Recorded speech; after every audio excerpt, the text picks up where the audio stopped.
ఇగో వేసుకున్నా, అల్లం అయితే వేసుకున్నా. దీంట్లో ఏమేమి వేసినా అంటే ఇప్పుడు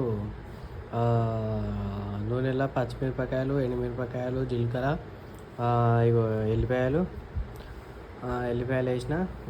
అవన్నీ వేసినాక ఉల్లిగడ్డలు వేసి కలిపినాక గుమ్మడికాయ వేసి ఉడికినాక పసుపు కారం వేయగానే అది మంచిగా ఉడకగానే ఇక ధనియాల పొడి వేసి ఇక ఇంత బెల్లం వేసి చింతపండు రసం అంతా పోసి ఇక మంచిగా ఉడకబెట్టి ఇప్పుడు అయితే కలుపుతున్నా. చూద్దాం ఎట్లా అవుతుందో. ఇక తింటున్నాయా, మస్తు కలిపినాయా, సూపర్ అయినాయి. ఇగో మస్తు ఉడికింది. ఇగో దుక్క పెట్టుకున్నాం ఇప్పుడు.